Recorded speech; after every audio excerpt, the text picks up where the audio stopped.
అలాగే ఇదే డిబేట్లో జాయిన్ అవుతున్నారు పాదయాత్ర వెంకటరెడ్డి వైసీపీ నాయకులు, ఇంకొకరు నాగసీతారాములు గారు కాంగ్రెస్ నాయకులు. నాగసీతారాములు గారు, మీ నుంచి మొదలు పెడతాం. చెప్పండి, అసలు విజయభాస్కర్ గారు మాట్లాడారు, శక్తి యాప్ని రూపొందించాం పకడ్బందీగా.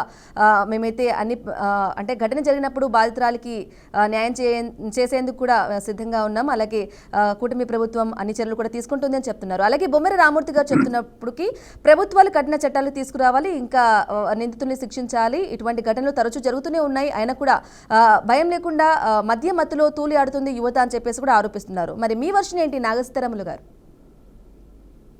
ముందుగా బీఆర్కే న్యూస్ ప్రేక్షకులకు ఈరోజు డిబేట్లో పాల్గొంటున్న పెద్దలందరికీ కూడా గుడ్ మార్నింగ్ టు ఆల్. సరే, విద్యాసాగర్ అన్న మాట్లాడారు, రామూర్తి అన్న కూడా మాట్లాడారు. వాళ్ళు పెద్దలు. మనం ఎప్పుడైనా ఇలాంటి డిబేట్లలో పాల్గొనేటప్పుడు సమాజం హర్షించేదగంగా మాట్లాడాలి. ఎవరైనా పార్టీలకు అతీతంగా మానవతా దృక్పథంతో సమాజంలో ప్రతి కుటుంబానికి తల్లి, చెల్లి, అక్క ఉంటారు. వాళ్ళందరూ కూడా ప్రతి మనిషి దగ్గర నుంచి మార్పు వచ్చినప్పుడే ఈ సమాజం బాగుపడుతుంది అనేది నా ఆలోచన. పార్టీలకు అతీతంగా ఇలాంటి విషయాలు జరిగేటప్పుడు పార్టీలు, మీరు ఈ దేశంలో చూసుకోండి, ఆ దేశం మొత్తం కాంగ్రెస్ పార్టీ అధికారంలో లేదు, ప్రతి రాష్ట్రంలో జరుగుతున్నాయి. ఎంఎంటీఎస్ ట్రైన్ అనేది ఇది సెంట్రల్ గవర్నమెంట్కి సంబంధించింది, మేము కూడా బీజేపీని అనొచ్చు. అట్లా కాదు, రామూర్తి అన్న, చంద్రశేఖర్ గారు ఉన్నప్పుడు 10 సంవత్సరాల కాలంలో చాలా జరిగినాయి. మనం అంతా ఇది పార్టీలకి ఎక్కడ అంటగట్టొద్దు. ముఖ్యంగా నేను ఈరోజు మీకు ఈ డిబేట్ ద్వారా మీకు తెలియజేసేది ఏంటంటే, ఇది ఈ సమాజంలో ఉన్న ప్రతి ఒక్కరూ, చిన్న పెద్ద కూడా, ప్రతి రోడ్డు మీద నడిచే చెల్లి, అక్కలాగా, ఒక అమ్మలాగా ఒక మగ పురుషుడికి భావం వచ్చినప్పుడే ఈ సమాజంలో మార్పు వస్తుందని నేను భావిస్తున్నా. తప్పనిసరిగా ఇది ఇందిరమ్మ ప్రభుత్వంలో ఎక్కడ స్త్రీకి అన్యాయం జరగటం కానీ, అక్రమంగా ఎలాంటి అగాత్యాలు జరగటం కానీ ఒప్పుకోదు. బట్ అది ఎట్ట జరిగింది ఏందనేది కూడా ఇప్పటివరకు కూడా ప్రభుత్వానికి పరిశీలనలో చేస్తూనే ఉన్నారు. నిన్నటి నుంచి ప్రభుత్వం కూడా తీసుకోవాల్సిన చర్యలు తీసుకొని దాని మీద పకడ్బందీగా ఉన్నది.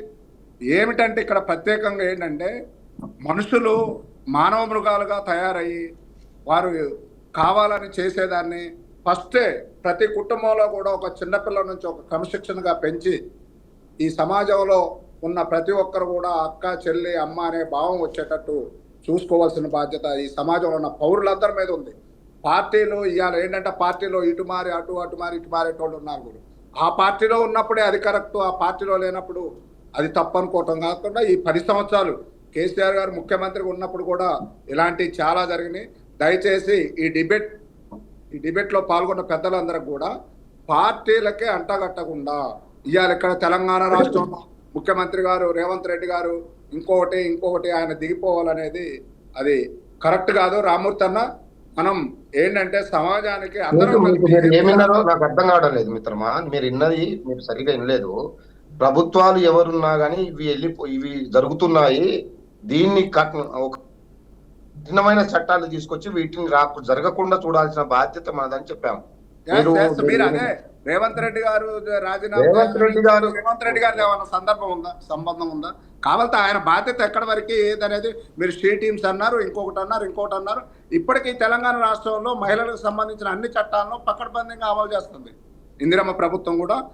మనం ఏదైనా ఈ సమాజంలో ఒక మంచి మార్పు వచ్చి అందరం మంచిగా ఉండాలి, ఈ భారతదేశం కూడా మంచి ఆలోచనతో, మంచి సౌభ్రాతృత్వం, సమానత్వంతో పోతుంది. కాబట్టి మనం అందరం కూడా మహిళలను గౌరవించే దిశగా ప్రతి ఒక్కరిని కూడా మనం ఎక్కడైనా మీటింగుల్లో, ఈ రాజకీయ మీటింగుల్లో కానీ ఇంకొక కానీ సమాజానికి ఉపయోగకరమైన కూడా చెప్పి సమాజాల్లో అవేర్నెస్ వచ్చినప్పుడే ఇలాంటి అఘాయిత్యాలు జరగకుండా ఉంటాయి.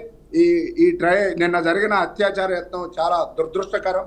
దానికి మేము కాంగ్రెస్ పార్టీ నుంచి కూడా చాలా దిగ్భ్రాంతిని వ్యక్తం చేస్తున్నాం.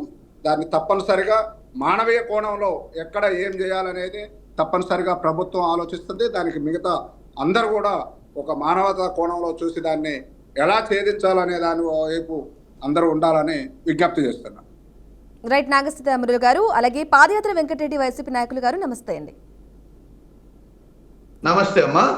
ఎస్ అండి, చూసాం విజయభాస్కర్ గారు అలాగే బొమ్మెర రామూర్తి గారు మాట్లాడారు, నాగ సీతారాములు గారు కూడా మాట్లాడారు. అంటే పార్టీలకు అతీతంగా ఇటువంటివి జరగకుండా ముందుకెళ్ళాలి మనందరం అని చెప్పేసి నాగ సీతారాములు గారు చెప్పారు. మరి ఇటువంటి ఘటనలు ఎన్ని కఠిన చట్టాలు తెచ్చినప్పటికీ జరుగుతూనే ఉన్నాయి తరచు. ఆ పార్టీ అధికారంలో ఉన్నా, ఈ పార్టీ అధికారంలో ఉన్నా, ఏ పార్టీ అధికారంలో ఉన్నా ఇటువంటి ఘటనలు జరగకుండా ఉండాలి అంటే కనుక భవిష్యత్తులో ఇటువంటివి జరగకుండా ఉండాలంటే ఏం చేయాలంటారు అసలు?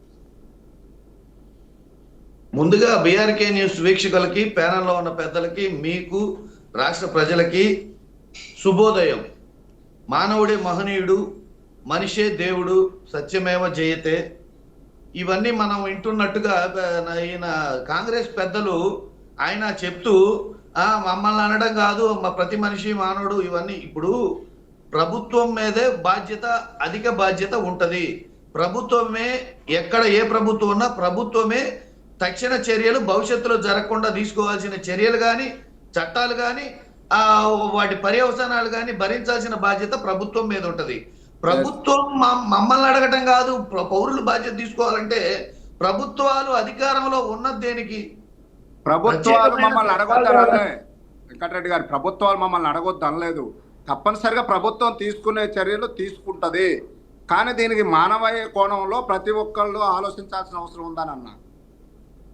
ప్రభుత్వాలు ఉన్నప్పుడు ప్రభుత్వం చేతులు కట్టుకొని కూర్చోలేదు కదా అక్కడ. దానికి కావాల్సింది చేయాలా, దానికి కావాల్సింది ఎట్లా ఏం ఛేదించాలా, ఆ వ్యక్తిని పట్టుకోవాలని ప్రయత్నం చేస్తూనే ఉంది కదా.